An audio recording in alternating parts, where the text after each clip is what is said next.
On a very cold and windy morning on Thursday, February 12th, in the heart of Toronto's financial district, local activists staged an action in the lead up to the first ever Global Divestment Day for fossil fuel.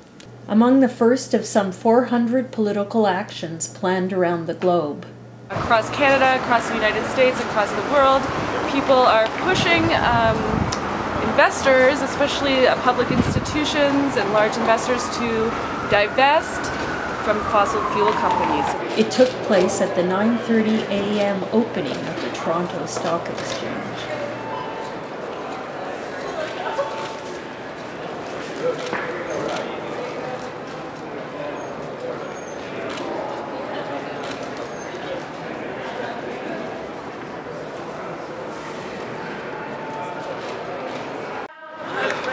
Voice of my great-granddaughter, say divest ourselves now. People gonna rise like the water. We came down today to kick it off here in Canada to the Toronto Stock Exchange because Canada has a lot of money invested, especially in the tar sands. So we really focused our campaign today, our protest today, on divesting from the tar sands. As they are one of the dirtiest, most expensive, and most unsustainable source of fossil fuels going in the world. So I'm here from Toronto 350 and we're taking action for Global Divestment Day. Our message is that the tar sands are morally toxic and they're economically toxic. Morally, all of their share prices are based on 5 degrees of climate change, enough to start runaway climate change. Economically, if the oil price isn't above $95 a barrel, $271 billion of tar sands and infrastructure won't break even over the next 10 years. It's not an ethical investment, it's not even an economically sound investment.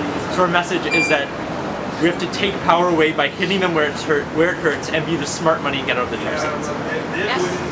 Stephen Harper's putting all of our eggs in one basket, and the youth of Canada are speaking up. We don't want to see our economy balanced on the edge of a knife. The fossil fuel industry has responded to Global Divestment Day via a PR group's cartoon attack ad. A boy named Joe and fossil fuels were in love. They did everything together, but after a while, his friends started bad-mouthing fossil fuels. They started spreading rumors and blaming her for everything bad in the world. So Joe decided to break up with fossil fuels, even though she had done so much for him. A group of anti-energy activists, led by Bill McKibben, want you to break up with fossil fuels this Valentine's Day.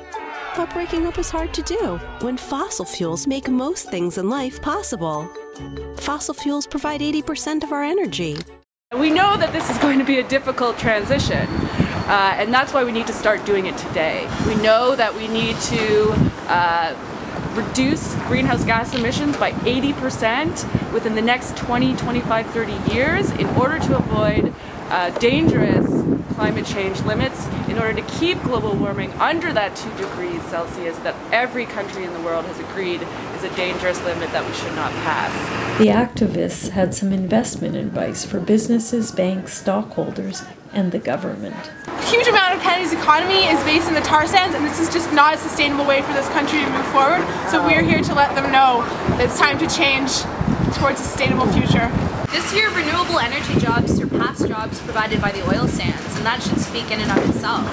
This is not an industry that's growing exponentially, and with finite resources, it can't grow. There's a finite growth rate to it anyways, so it doesn't seem like a smart economic or viable decision, even if you look at the statistics.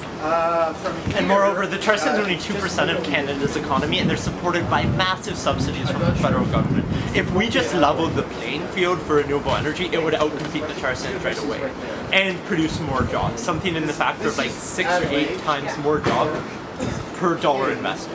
So if you want to make jobs, you don't invest in the tar sands.